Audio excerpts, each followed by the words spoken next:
city meeting. Good evening. My name is Scott Field, and I'm running for city attorney. Good evening, everybody. My name is Michael Gates, and I'm your city attorney.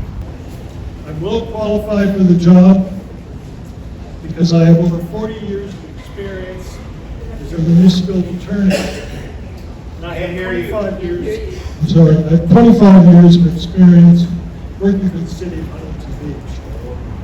And what we don't want to do is have a new city attorney from the previous mess that I was elected in 2014 to clean up. Scott Field was part of that mess. He created that mess. And I was elected in 2014 because of him and because of the regime that was in there at the time. I left the city only after Michael Gates chased me out, chased out everyone else in the city, in the city attorney's office. But two of us fought back, and we brought a lawsuit against Michael Gates, and we won that lawsuit with a very favorable settlement.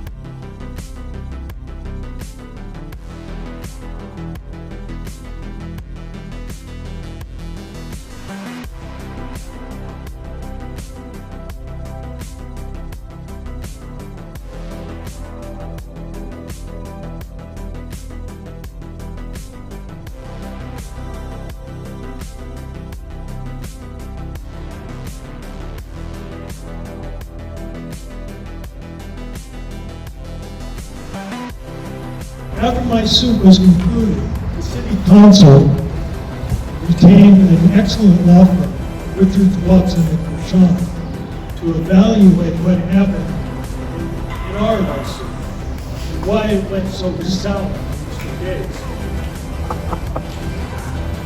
The report received established that Mr. Gates violated his ethical obligations to maintain his neutrality. Instead, he involved himself in the case to protect his own skin rather than represent the city.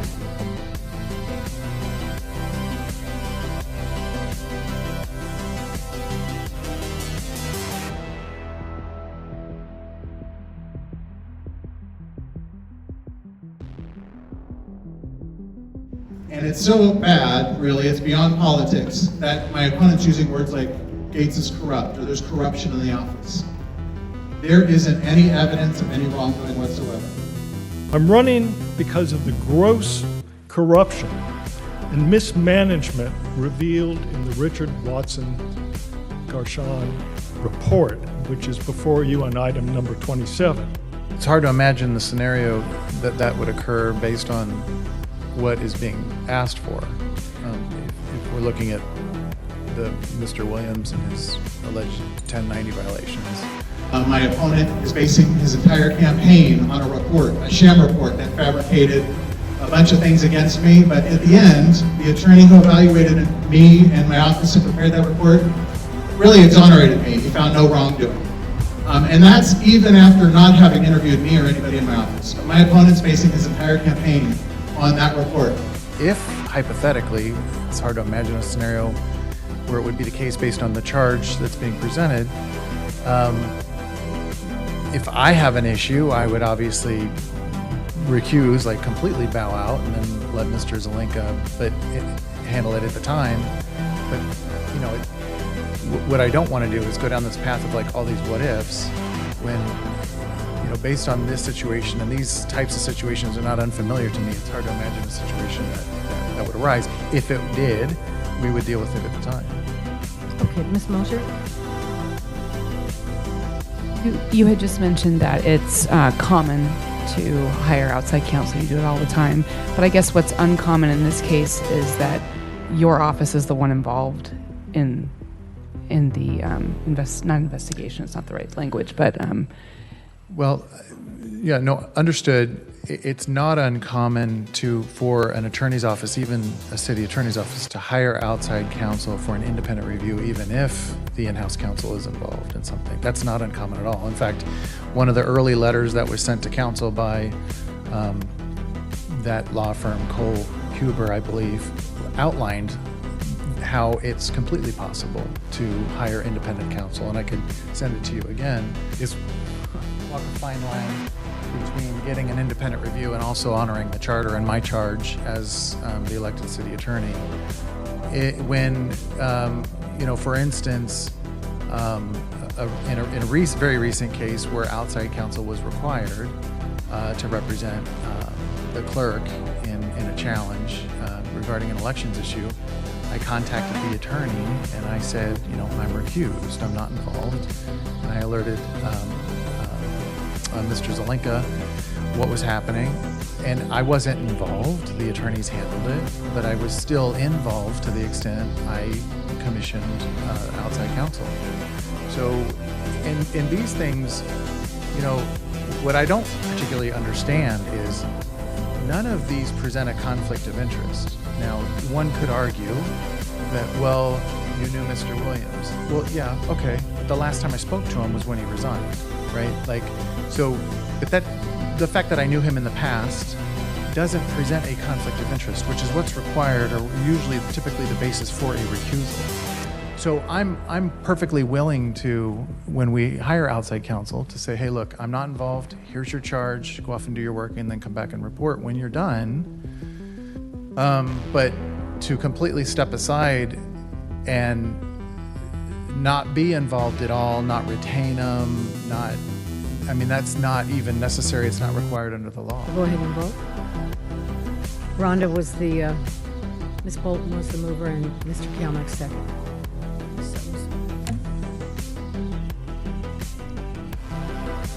Okay, so the amended motion, it passes 5-1-1.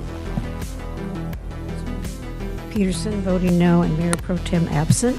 And just so I would like to clarify for the record, recommended action number 1 was amended to add the computer training. Right. Yes. And then recommended action number 2 is amended to city attorney is going to retain counsel and then recuse himself. City manager is they're going to do the scope of work, and the city manager will give the report to council. This is my hometown. It's really the greatest job in the world. I was born in the Midwest, but I moved to Huntington Beach when I was 7 years old, and I've been here ever since. My dad got a job at McDonnell Douglas. So for me to be serving you as city attorney since 2014 has been a real pleasure and an honor.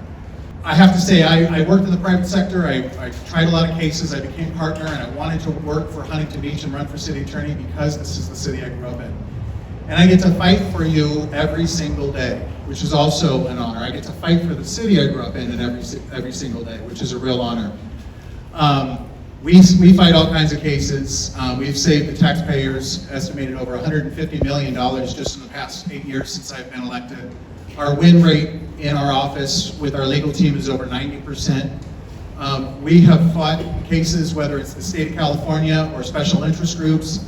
You might have recalled that the state shut down our beaches in 2020.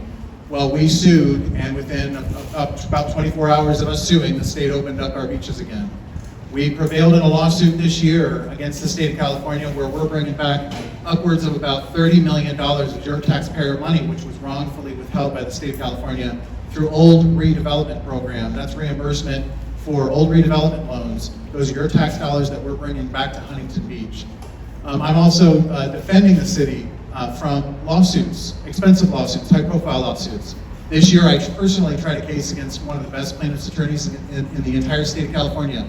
He goes up and down and sues the state of California, sues police officers for the good work that they do. He came to Huntington Beach this year and wanted $20 million of your money, your taxpayer money, in the Hernandez case, which was a sports complex shooting case. I tried that case against him, a 5-week trial. We got a complete defense verdict. He wanted $20 million of your money. He got $0. So we are fighting the good fight every day of the week. I'm rolling up my sleeves and I'm doing the work. And I can tell you that, as I said, there's nothing better than working and fighting for the city that I grew up in.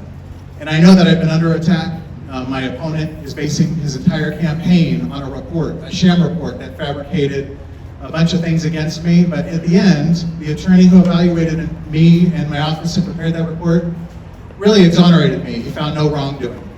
And that's even after not having interviewed me or anybody in my office. But my opponent's basing his entire campaign on that report.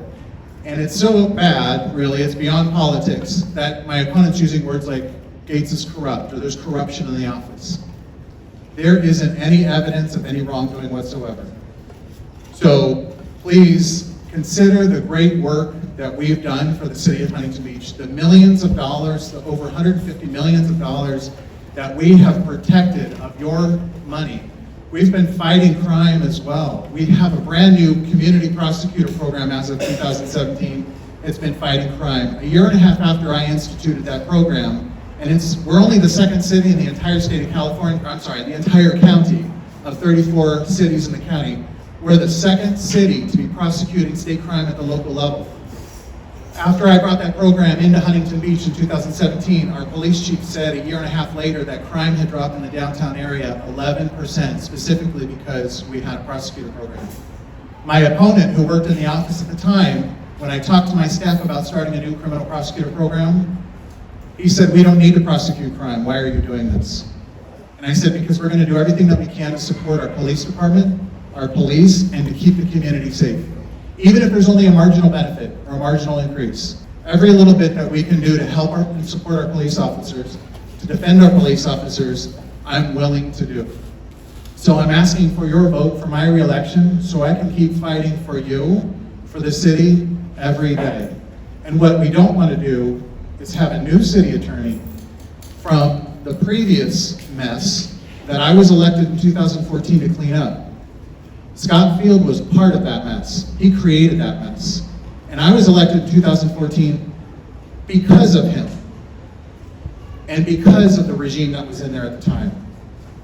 And I'm asking you to not allow the city to go back to those days. We're a professional law office. We have great results, a great track record. We're saving you millions of dollars, and we need to keep moving forward and fighting for the city. Thank you very much. Michael Gates, City Attorney.